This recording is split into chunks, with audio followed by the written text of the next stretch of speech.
overwhelmingly the house batteries and the chassis batteries do not even know that each other exists.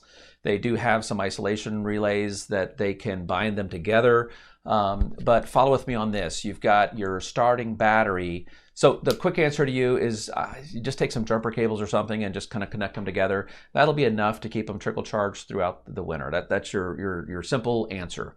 The next part of that answer is something I like to discuss with people on having your converter charger charging your chassis battery, and then your alternator charging your house battery. So we're talking about house batteries and chassis batteries. Chassis batteries are going to be like your starting battery.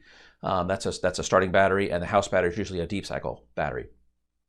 The starting battery that you're going to use to start your rig, that is kind of like, I think of it as a one shot. It's going to give a lot of amperage, enough to get that engine running, and then it's basically shot. Maybe it'll try it a couple times until you get it to turn over, but it's expecting that alternator to put out a couple hundred amps to recharge it right away. So those batteries work very well. A lot of power all up front, and then they're done. That's a starting battery. That's its goal in life, is to start things. But it's not going to leave your lights on for a long time.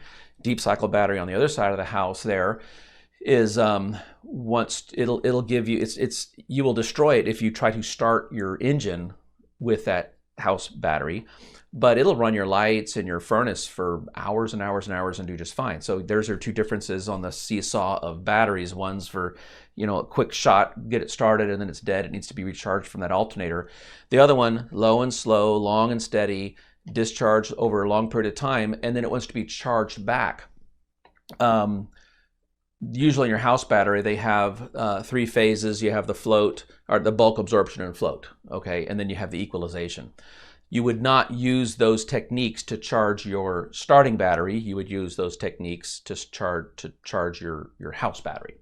So the whole issue of connecting your two batteries together, okay, which goes back to the first point, was now you're taking your starting battery and you're connecting it to your converter that has a bulk absorption and float, and that's not the correct mathematical way to charge the starting battery. But if you're using it for storage, typically the bulk absorption and float feature of the house battery, you're going to mostly be in float, which is enough to keep your your chassis battery trickle charged. So hope that made sense, but it's enough to do it in storage. But on normal operating procedure, you would want the alternator to charge your starting battery, and you would want your battery converter charger to charge your house battery. Okay, so I'm going to leave it with that.